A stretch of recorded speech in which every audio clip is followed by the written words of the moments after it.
con Su.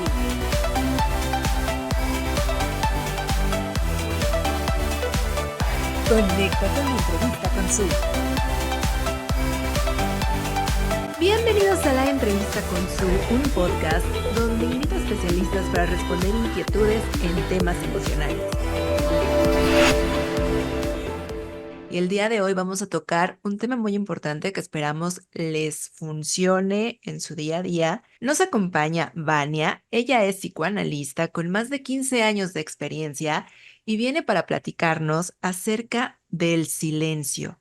Ese silencio que a veces no nos gusta hablar y entonces ¿es nuestro amigo o nuestro enemigo? Hola, Su, muchas gracias por la invitación. Pues sí, o sea, ese silencio, ¿no? Que de pronto para nosotros, tenemos una educación donde se nos enseñó a portarnos bien, ¿no? A no decir las cosas, a no incomodar. Y también a veces nos vamos al extremo, ¿no? Hay gente, así como hay gente que se calla mucho, hay gente que habla, o sea, o habla mucho o habla de más, pero sí, o sea, que es una cuestión muy cultural, ¿no? Del bien decir, del bien hacer, del bien actuar, independientemente que uno esté o no esté de acuerdo con ciertas cosas, ¿no? Entonces eso se va a ir extrapolando primero desde chiquitos o sea, saluda, ¿no? Como que ahora está muy de moda que dicen, si el niño no quiere saludar, no tiene que saludar, pero antes no, antes era saludas, te guste o no saludes, ¿no? O sea, de una u otra manera se nos ha enseñado ciertos convencionalismos sociales donde el hablar o el decir lo incómodo siempre va a ser como mal visto. Tenemos tantos traumas y tantas heridas del pasado que de pronto las nuevas generaciones también están olvidándose de poner límites, ¿sabes? O sea, de poner límites, de decir qué se puede, qué no se puede, cómo decirlo, en qué momento decirlo, aprender a comunicarse con el otro, ¿no? No solamente por una necesidad ya de vomitar algo que me está pasando o justo también por una necesidad de reconocimiento de omitir o callar algo también que me está pasando, que estoy sintiendo. Claro, que es muy importante como esta comunicación, tenerla, ¿no? Pero justo nos enseñan desde chiquitos a mantenernos como al cuidado de no lastimar. Creo que es un poco también por ahí, ¿no? Porque si decimos algo, tal vez la otra persona lo tome a mal o sabes que no le gustan ciertas cosas y entonces no lo decimos.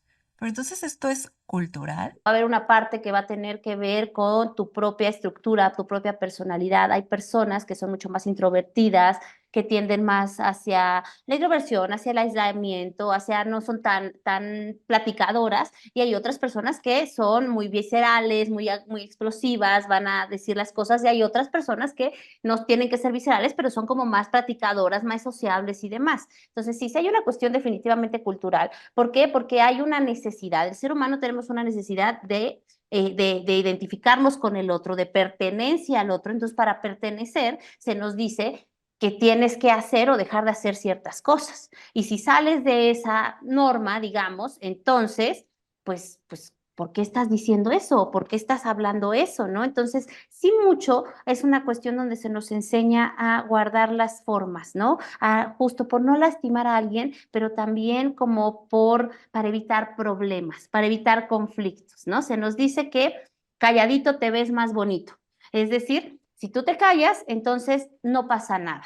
Y el problema es que no las creemos. Es decir, no las creemos y entonces vamos ya después por la vida ni siquiera reconociendo frente a nosotros mismos aquellas cosas que hemos callado, porque fueron tan dolorosas que entonces las reprimimos y, y pareciera que no existen, pero ahí están.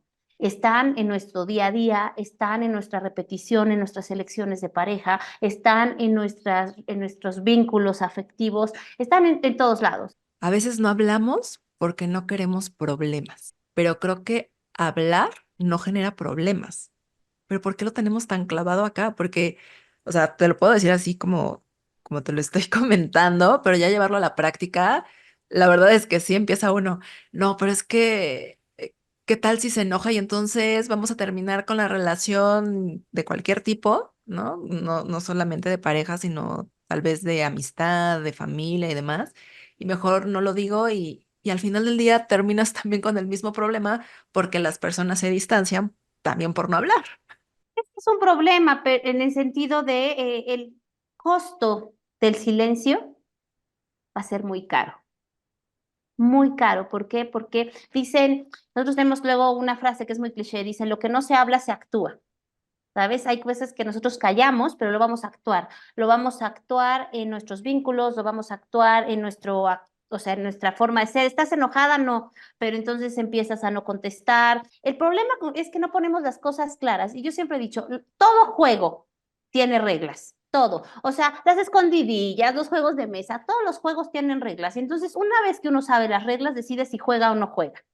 El problema es que cuando nosotros, por ejemplo, en una relación, callamos aquellas cosas que no nos gustan porque decimos, hay que elegir las batallas, ¿para qué te peleas por algo que no vale la pena? Entonces vamos llenando ese bote de piedritas, ¿no? Poco a poco, y de pronto explota. ¿Por qué? Porque no dijimos esa cosa que tal vez pudo haber sido insignificante, pero que a mí no me gusta, ¿no?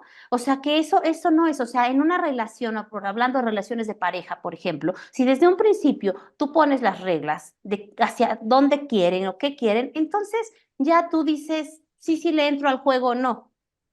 Pero si de pronto va pasando la relación y, por ejemplo, ahora hay cosas que uno se enfrenta ahora en el consultorio que antes no, que es la cuestión de las redes sociales, ¿no? La cuestión de, o sea, ahora los analizantes llegan y te dicen, es que le escribió y le dio likes. Y hay gente que puede no generarle ningún conflicto que su pareja le dé like a otra persona, pero hay gente que lo vive ya como una infidelidad, como una deslealtad, como una traición, como... Y ese no es el problema. El problema es que tú no hables con tu pareja y no le digas desde un principio qué cosas para ti significarían justo una deslealtad, una traición, o que las reglas del juego y qué cosas no. Preocúpate si habla con alguien, si sale, queda en una cita, bueno, pues, pero cada quien, porque hay gente que sí lo puede vivir desde una cuestión de cierto filtreo, digamos, cierto coqueteo cibernético, ya como una completa infidelidad, y hay alguien que puede decir, pues a mí no me causa conflicto siempre y cuando quede en una imagen, ¿sabes? Y no pase, no pase a lo físico, ¿no? A que se vayan a ver un café o alguna cuestión más allá. Creo que siempre el tema de la comunicación es muy importante en cualquier tipo de relación, ¿no? Y dejar como las cosas claras, que bueno, vuelvo a lo mismo, se escucha muy fácil, pero ya llevarlo a la práctica, sobre todo a quienes nos cuesta trabajo, como el hablar, ¿no? El enfrentarnos a una conversación que puede llegar a ser incómoda, porque a veces no nos gusta como ir y venir de forcejeo o de palabras que puedan como, no, es que el hecho es este, y entonces que un debate se convierta en una discusión infinita, ¿no? Tal vez por eso crees que también no queramos o que nos cueste trabajo tener una conversación incómoda, enfrentarnos, por ejemplo, me voy a ir a otro caso que no sea de pareja, enfrentarnos al jefe o enfrentarnos a lo mejor a los papás. Claro, obviamente todo parte de los papás, o sea, en el sentido de si nosotros se nos dijo que no dijeras, que no hicieras, y además se vio que el hablar las cosas se ve como un sinónimo, cuando alguien habla las cosas, de pronto lo identifican como alguien conflictivo, que quiere armar problemas, que quiere, o sea, que solamente quiere confrontar. Y no es así. O sea, pero si justo, si en nuestra casa no podemos, o sea, o nunca se nos dio como el permiso de decir lo que no nos gusta, de decir no solo lo que no nos gusta, lo que nos duele, porque no se trata solo de lo que no nos gusta. Oye, a mí me lastima que hayas hecho esto, pero tienes razón, o sea, eso uno lo hace, la verdad, cuando tienes un proceso terapéutico, cuando tú te aprendes a escuchar, aprendes a identificar ciertas cosas, porque la mayoría de las veces vamos por la vida haciendo que no pasa nada. O sea, en realidad incluso la gente te dice, hola, ¿cómo estás? Inmediatamente todos decimos, bien, ¿y tú qué bien? ¿No?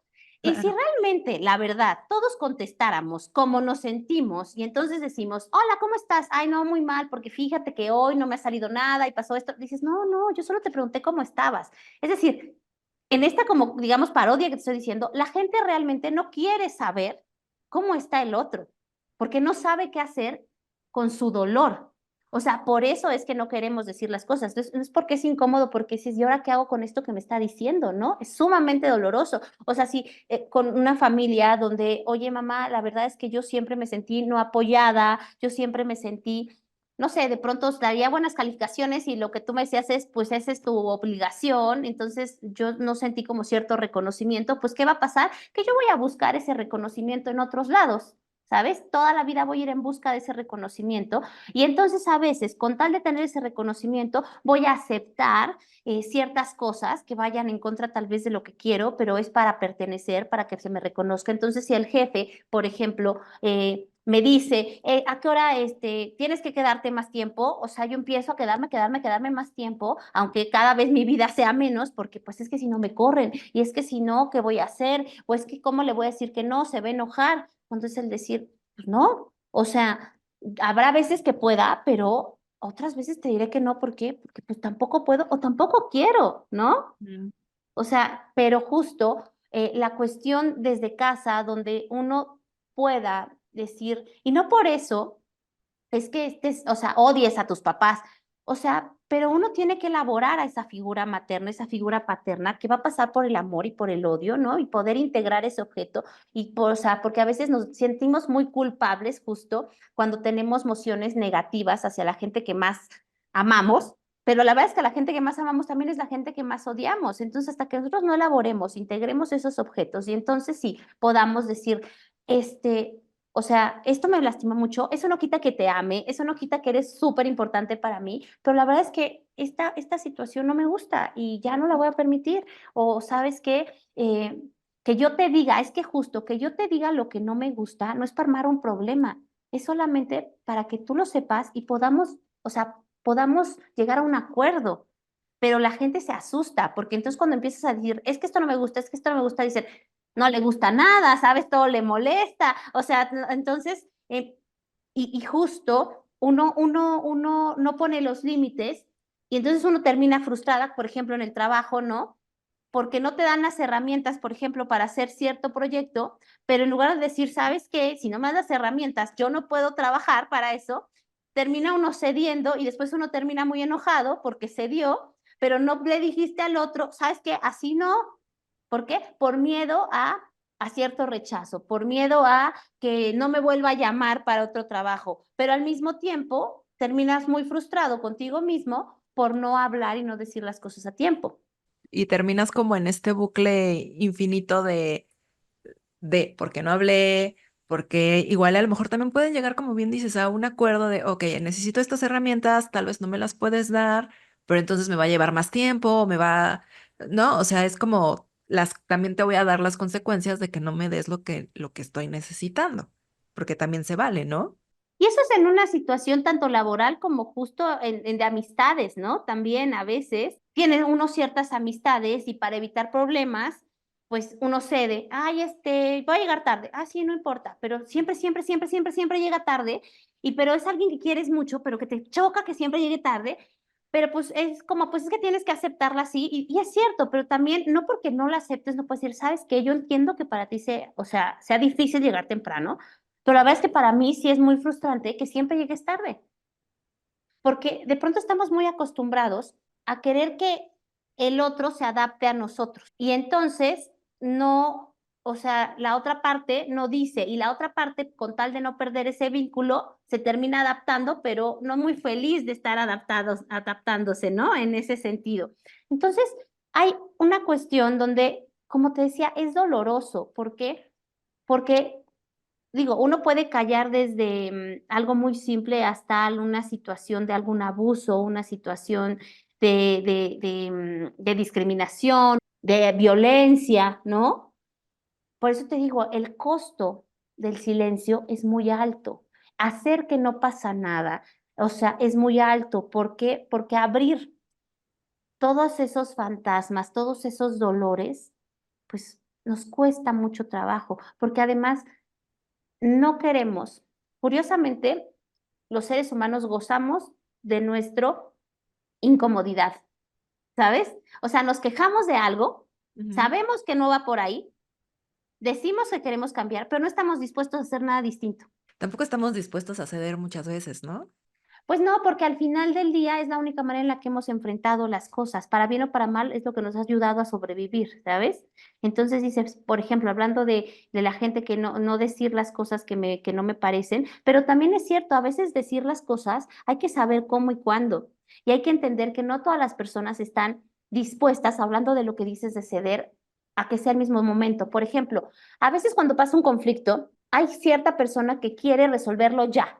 O sea, dime qué pasa, dime qué pasa, dime qué pasa. O sea, contéstame, es que tenemos que resolverlo ya. Y esa es su urgencia, porque su necesidad es que si pasa un conflicto lo resuelva ya. Y quizá la otra persona necesita un timing, ¿sabes? Necesita un tiempo como para justo elaborarlo. Y entonces entonces empieza el otro a perseguirlo por todos lados y el otro se esconde y entonces se hace una cosa muy fuerte porque queremos justo, lo que digo es que yo necesito resolverlo ya y la otra persona necesita que te vayas y que después lo resuelvas. Entonces, no hay un ceder. Entonces, ¿qué tiene que pasar ahí? Decir, mira, yo sé que para ti es muy importante que las cosas se resuelvan ya, pero para mí es muy importante como de pronto calmarme porque no quiero lastimarte, porque no quiero decir algo de lo que me arrepienta. Pero si tú le das la esperanza de una u otra manera a la otra persona y decirle, pero yo voy a hablar eso que me molestó. Es decir, tal vez no lo voy a hablar ahorita, dame chance, déjame, me tranquilizo, respiro, pero sí voy a ir a buscarte para buscar una solución, un diálogo. Entonces ya tal vez la otra persona se va a angustiar porque quisiera que ya le dijera que les pasó, pero si el otro con actos y conforme van pasando situaciones sabe que va a regresar y que lo van a hablar, entonces ya le da cierta tranquilidad. Ya va a saber que sí, o sea, que no se está yendo, porque la otra persona piensa que como está muy enojada y no quiere hablar, ya se fue, ya lo abandonó, ya se acabó, ya es la apocalipsis. Y si la otra parte también tiene que entender que tampoco puede irse una semana, porque pobre del otro, ¿sabes? O sea, va a quedarse en angustia una semana, pero que sí diga, dame un chancecito y yo voy a buscarte y lo voy a hablar. Y entonces ya la otra persona sabe que sí va a hablar y que sí lo va a buscar y que sí va a buscar, o sea, saber qué pasó. No nada más el mandarse al demonio. Sí, que suele pasar también, ¿no? Así de, sí, luego lo hablamos y la otra persona desaparece porque justo no sabemos cuánto tiempo necesita la otra persona también. Y de repente pueden hasta generarse más cosas y de algo chiquito que pudieron haber platicado o darse un espacio de días, tal vez, no sé cuánto también sea el tiempo que necesita una persona, pero pueden pasar hasta meses que la otra persona siga así como ausente. No, pero es que eso también ya es una grosería, ¿no? ¿Sabes? Es decir, no te puedes ir meses. Es decir, tampoco puedes decir, ay, cuando ya yo lo elabore, porque imagínate, hay situaciones que nos pasan años, pero justo el decir, incluso el decir, ahorita no te quiero contestar, y si de plano digo, sigo muy enojado, decir, ¿sabes qué? Ya me di cuenta que estoy muy enojada y no quiero hablar contigo. Pero ya hay un segundo momento, ¿me explico? O sea, no nada más dejas a alguien así a la deriva diciendo, ya me enojé, ya me fui y quién sabe cuándo regrese. Por eso te digo, no puedes tampoco decir, en un año, ya que ya te vuelvo a buscar, ¿no? O sea, creo que esas son cosas que se hablan en pareja o incluso con amistades, o sea, porque no es nada más una cuestión de pareja, es una cuestión de amistad, pero que haya un segundo momento. El problema es que no tenemos un segundo momento. Siempre somos impulsivos o callamos o escupimos y ya todo se va al demonio Ujú. cuando lo que se trata es de poder justo entender que no todos procesamos las cosas de la misma manera. Y de lo que se trata es de poder elaborar eso que nos está pasando, pero también respetando y cediendo hasta cierto punto a las cosas que cada uno va teniendo. Y justo, ¿no? O sea, porque hasta podemos perder a la otra persona. O sea, es que no quería utilizar este término porque ya estoy diciendo, me estoy tirando al drama, ¿no? Pero a ver, alguien me dice, hiciste algo que me molestó muchísimo, estoy muy molesto, dame mi espacio porque ahorita no puedo hablar. Y pasa tiempo y entonces pues uno se angustia, lo buscas o le dices, oye, ¿qué onda? ¿Cómo estás? Y la persona empieza a ser grosera o contestar muy tajante y tú dices, bueno, pues ¿cuánto tiempo más necesitas? En esa situación, ¿qué se hace? Ya se deja ir la situación Pues y más vives, allá ahora de sí que eso, vives con tu pérdida. no, es que justo esta palabra que no quieres usar es una palabra que la sociedad no quiere usar, pero todos los días perdemos. O sea, la realidad es que hay pérdida en toda elección. Desde que te levantas y escoges qué ropa te vas a poner, renunciaste a la otra.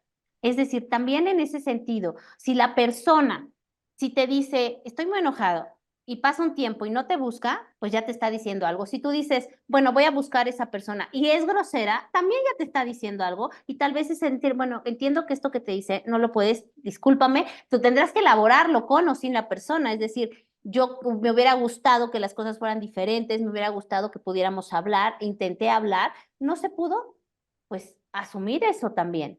Lo que pasa en la pérdida es, pues sí, va a haber pérdida. Por eso los procesos psicoanalíticos son, o sea, son tan dolorosos en el sentido de que te confrontas con tus huecos, con la pérdida, con el dolor, ¿sabes? Y poder decir, oye, ¿por qué estoy eligiendo este tipo de persona? O sea, ¿por qué siempre busco ser la que agrada? ¿De dónde me viene esto? O sea, ¿a quién realmente es quien quiero agradar? ¿A quién estoy buscando el reconocimiento? ¿De mi novio, de mi jefe o desde mi familia, de mi papá, de mi mamá? ¿Sabes? Y de pronto el decir, híjole, sí es cierto, o sea, parece ser que yo sigo siendo esa niñita o ese niñito buscando el aplauso de foca en todo lo que hago. ¿Por qué lo quiero? Y también, justo también decir, bueno, quizás si yo tengo cierto tipo de vínculos con ciertas personas, empezar a decirle y empezar a hablarlo y decirle, ¿sabes qué? A mí sí me gusta hablar las cosas y sé que para ti eso va a ser incómodo porque justo la gente no estamos acostumbrados a eso. O sea, la gente decimos que hablamos las cosas, pero es por encimita. Es complicado también de repente, ¿no? Sobre todo cuando no estás acostumbrado y cuando quieres comenzar a hacerlo, porque también creo que es de dos. Y si el otro no quiere, por mucho que sea tu familiar, que sea tu pareja, si el otro no quiere, pues tampoco vamos a tener una conversación y no vamos a resolver la situación y va a terminar en una pérdida. Bueno, es que hay una cuestión. Cuando uno va a cualquier proceso terapéutico, tú no vas a cambiar al otro. Es decir, tu mamá, tu papá, todos van a seguir siendo de cierta manera. Tu pareja, tus amigos, siempre van a seguir siendo de cierta manera. Lo que va a cambiar es tu posición frente al otro. ¿Qué va a ser tú frente a esa mamá, mientras esa pareja, frente a ese jefe que tengo? Y evidentemente también, al tú poner límites, al tú cambiar esa posición, pues también necesariamente pues ellos van a empezar a reaccionar. Cuando uno empieza a ir a terapia, todos dicen, ay, qué bueno que vas a terapia, tantito llevas un tiempo, no, ya que no vaya, porque ya cambió, porque yo quería que fuera como yo quería que hicieran los cambios, no como está teniendo los cambios, ¿no? Entonces, justo, lo que tú dices, no toda la gente va a estar dispuesta, eso es cierto, pero justo tu posición va a ser lo que va a cambiar frente a ellos, es decir, tú frente a los demás vas a decir, pues mi mamá no va a cambiar, mi papá no va a cambiar, pero yo elijo cómo vincularme con esa persona. O elijo hacerme a un lado porque no es lo que necesito. A veces lo que queremos o a quien queremos no es a quien necesitamos en nuestra vida. Qué fuerte. Pero nos cuesta trabajo entenderlo y por eso muchas veces aguantamos cosas que no deberíamos. Claro, o repetimos, o sea, lo único que Ajá. cambia es el nombre del novio o de la novia, ¿sabes? Pero es el mismo patrón, el mismo tipo de vinculación, el mismo tipo de, o sea, en ese sentido. ¿Por qué? Porque queremos nosotros justo que el otro sea lo que no va a ser. Lo que pasa es que si nosotros esperamos que cuando le digamos a la otra persona las cosas, la otra persona diga, wow, Su, me abriste el mundo, tienes toda la razón, o sea, no, no va a pasar, eso no va a pasar. O sea, el decirle al otro las cosas siempre va a incomodar al otro, pero sí, tal vez tenemos que aprender no a callarlas, pero sí a saber que hay ciertos momentos donde vamos a estar hablando desde la pulsión y no vamos a hablar las cosas de la mejor manera. Pero no decir, ay, pues ya se me pasó el enojo, entonces ya no voy a decir nada, porque eso es mucho lo que pasa, ¿sabes? Ah, bueno, ya se me olvidó, ya lo pasado, pasado, como diría José José, no, ya, no importa. No, no, es que ya no estoy enojada, pero, o sea, sí me molestó, ¿sabes? O sea, el punto es que a veces dices, ah, ya para qué remover el pasado, para qué decirle si ya estamos bien. Y así es lo que empieza la cadenita, no, es, quizá no es bueno decirlo en el momento, pero si yo ya no lo digo, va a repetirse, va a volver a pasar. Y voy a volver a postergarlo y voy a volver a dejar que pase y así hasta que un día eso explote. Entonces, más bien es, quizá estoy muy enojada, no lo quiero decir ahorita porque no voy a saber las palabras con qué decirlo, pero sí te tengo que decir que me molestó, sí te tengo que decir que me dolió, sí te tengo que decir que esa forma no es lo que yo quiero. Es que las relaciones humanas, porque cada cabeza es un mundo, ¿no? Y tenemos también como que estar bien con nosotros y ver cómo reacciona la otra persona, pero tampoco podemos estar a la expectativa de lo que va a pensar o cómo va a reaccionar. Pero sí, pero también justo otro de los grandes problemas es que nos quedamos con la fantasía de lo que creemos que el otro piensa, que el otro dice, en lugar de preguntarle, o sea, ¿qué estás pensando? ¿O qué pensaste? ¿O qué dijiste? ¿Sabes? O sea, ese es otro de los grandes problemas. Vivimos en el imaginario total. Hacemos todo nuestro mundo y asumimos cosas que no sabemos. Por eso te decía en el principio, pues es importante que las reglas del juego se pongan desde un principio. Y entonces yo no asuma que para mí está bien y que para mí está mal, o que te gusta y que no te gusta. O sea, pregunto, ¿qué te gusta? ¿Qué no te Claro. gusta? Hasta de la comida, o sea, le puedo llegar y decir, es que a mí no me gusta el chayote. Pues sí, pues si nunca me dijiste que no te gustaba el chayote, yo no puedo adivinar que no te gusta el chayote. O los mensajes de WhatsApp los interpretamos como queremos también y de ahí se puede generar también más problemas, ¿no? Porque estoy en la suposición de que está molesto conmigo o si tal vez me lo dijo y me pidió tiempo y ahora me manda un mensaje, pero ahora lo siento cortante y entonces vas creciendo un problema. Pero es que el problema está porque o sea, hoy más que nunca estamos paradójicamente más incomunicados y más distantes. Pones emojis y cada quien asume lo que significa lo que quiere ese emoji. Emojis, stickers, memes. Lo que nos hace únicos es el lenguaje y lo estamos llevando al malentendido. ¿Para qué? Porque en lugar de estar hablando por teléfono, estás mandando notas de voz y en lo que escuchas una sale la otra y no hay un diálogo, ¿sabes? O sea, cuando tú quieres hablar con alguien, no lo vas a hacer por mensaje, no lo vas a hacer por nota de voz. Mínimo lo haces por llamada o de frente. Digo, ¿por qué mínimo por llamada? Porque por lo menos ahí puede haber un diálogo. Pero lo haces de frente. No vas a solucionar algo ni por mensajes, ni por emojis, ni por notas de voz. También uno tiene que aprender justo a decir, estoy muy enojada, no lo voy a hablar ahorita. Cuando lo hable, te busco o te marco. No, te mando 80 notas de voz de 5 minutos para que ahí escuches todo lo que me está pasando. Y la otra persona también, quién sabe en qué momento está y cómo lo va a tomar. Claro, pero también justo el lenguaje escrito y todo el lenguaje ahora de las redes, en verdad se presta a muchísimos malentendidos. Tenemos el poder del lenguaje, usemos ese poder del lenguaje, pero a ponerlo en acto, no nada más en palabras. Y que siempre, obviamente, hablar duele, pero también hablar sana y alivia. Vania, pues con esa bonita reflexión despedimos este programa que la verdad se me pasó el tiempo rapidísimo. Muchísimas gracias por tu tiempo, por platicarnos acerca de este tema que es muy interesante y a todos nuestros amigos que quieran tomar terapia. ¿En dónde te pueden encontrar, Vania? Pues mira, más fácil en WhatsApp, ¿no? En un WhatsApp que me manden un mensaje y ya después, como digo, una llamada, ya cuando les diga, ¿no? Porque si no todo pasa por el mensaje. El teléfono es 55 40 98 82 41 y pues ahí me pueden contactar. Muchas gracias, Su. Gracias a ti, Vania, y gracias a todos nuestros amigos. Y recuerden que pueden compartir, darle me gusta, suscribirse en la entrevista con Su en YouTube y en Spotify. Nos vemos y o escuchamos en el próximo podcast de la entrevista con Su. Hasta pronto. Bye bye. Conecta con la entrevista con Su.